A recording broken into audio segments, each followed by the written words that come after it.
We have a client that came to visit us. Actually, him and his wife came to visit, and we've been going back and forth on this plan a little bit, and I'm drawing a blank. And if you don't know around here, if you work with Jazz Wealth, you work with all of us. We don't just say you're stuck with that advisor and best of luck, whatever. We all chime in to help each other. And so Chris is going to try to help us out here tonight. I've got a client. I believe we got the screen pulled up here. They have a place in Oregon. They have a cabin that they inherited that they want to remodel. This is an emotional decision that they feel strongly about. And then the husband wants to have a vacation home in Florida because he wants to do some offshore fishing. And of course he wants a boat to be able to do that, which we got to have the boat to go with the house. You got to have a boat, right? And so I can't quite make this work. And so I've enlisted Chris here to kind of dive through and see what he can do to make sure I don't have to tell these clients no, right? Oh, no. We're going to tell them no. That's it. So, all right, are we trying to have the vacation home so we can fish, or are we trying to make like everything work? Like how old are they? Let's take a look. Let's just take a look. They're going to retire in about a year and a half. They are not passionate about their primary home. It can come or go. They'd like to keep it if need be. Okay. The cabin, it's almost non-negotiable. This is a family issue. They want to try to revitalize it, make it what it was. They will generate some income from it, but not a lot. The Florida home is also non-negotiable, right? Like he wants to fish, right? So this is, and we haven't even factored in like travel to go back and forth between these homes. But how do we tell the client yes instead of saying I got a problem here? No, we tell the client no. Okay. All right. Well, let's take a look. All right. Let's take a look at the plan. Okay. And oh, come on. Hey, you got to go to work, brother. This is where we stand, right? So 50%, 53% probability of success. If everything goes perfect, they will die with $191,000 in future dollars, not today's dollars. So it's not as much as you think. Okay, let's run. All right, so let me make sure I got this right. Let me find out how old they are here. Okay, John, Kathy, 60, 61.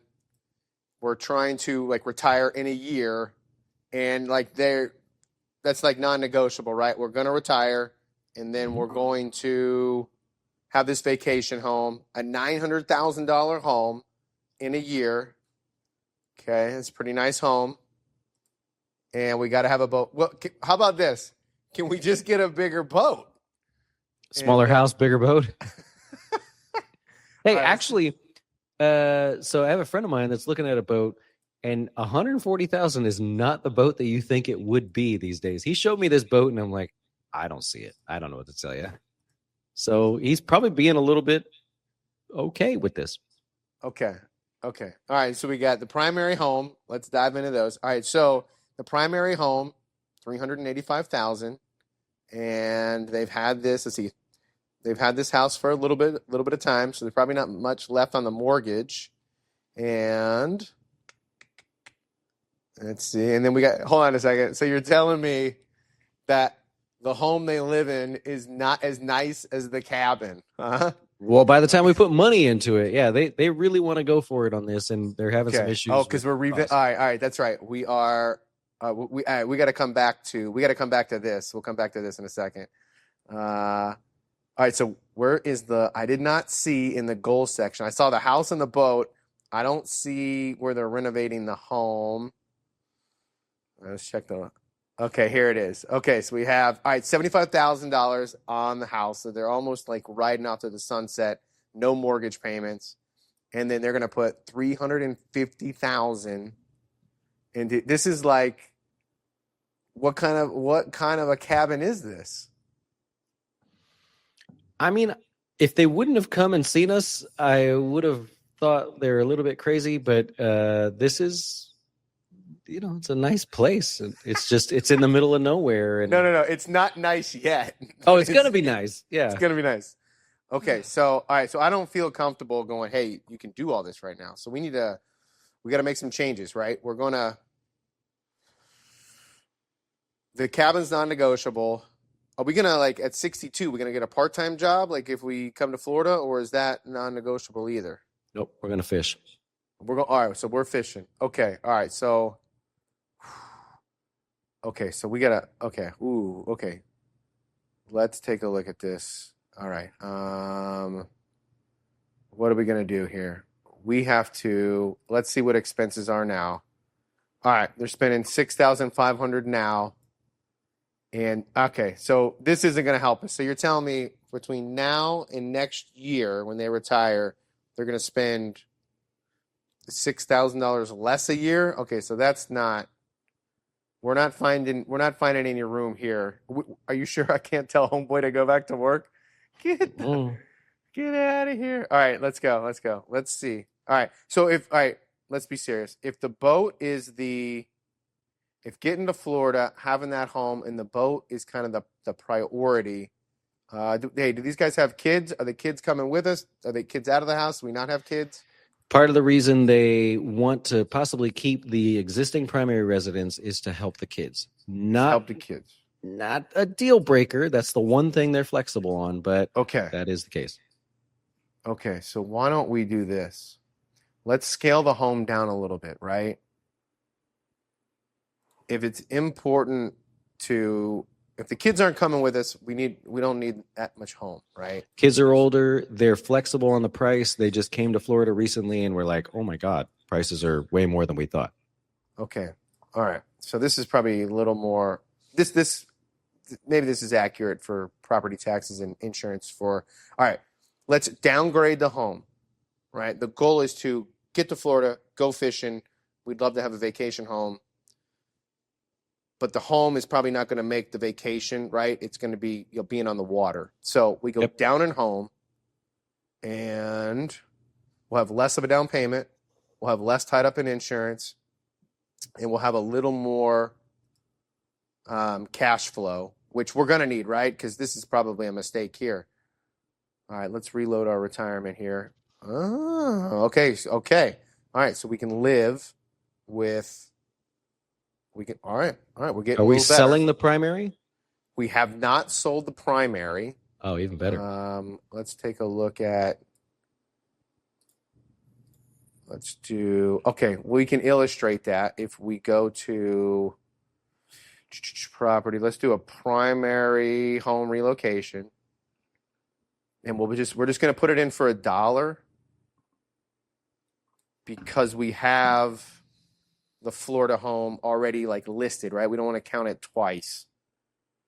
And I'm going to sell that bad boy immediately.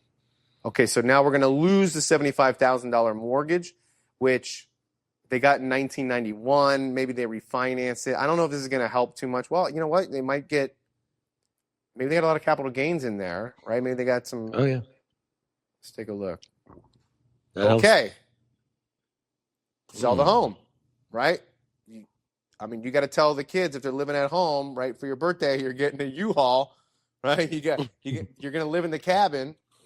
All right. Okay. Okay. So just hypothetically, then let's go back and say they can spend the $900 on the house in Florida.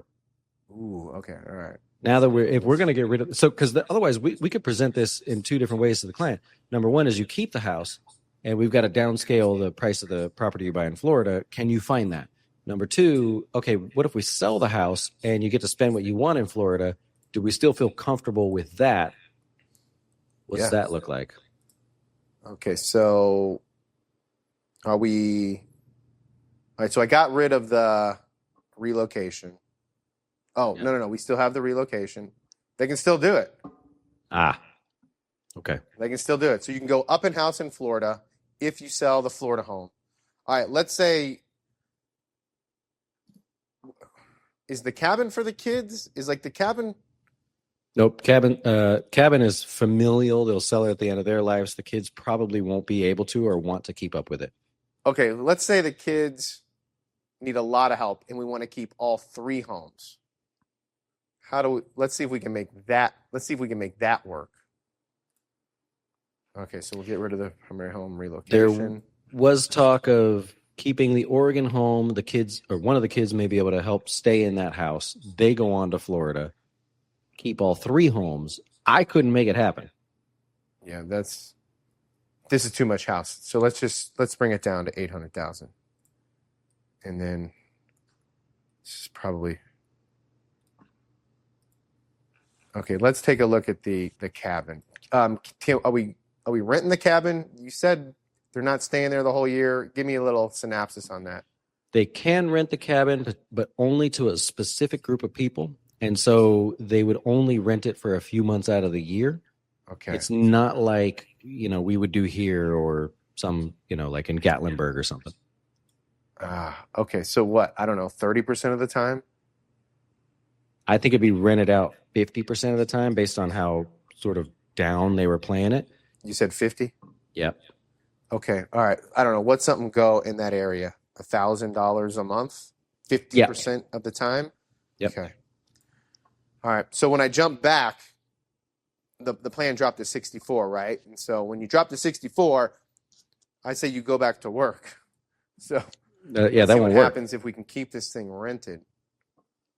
This is try to offset some of their costs a little bit. Yeah, this is a really nice cabin. 69.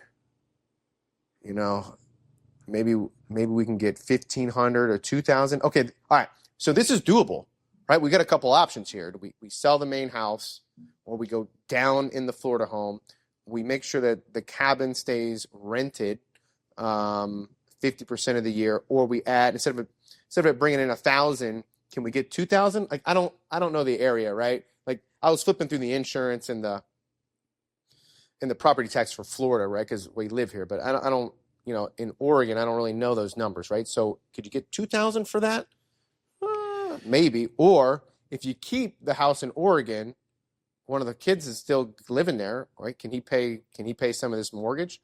Let's see what the cash flow is for the primary. All right, let's see here. Housing.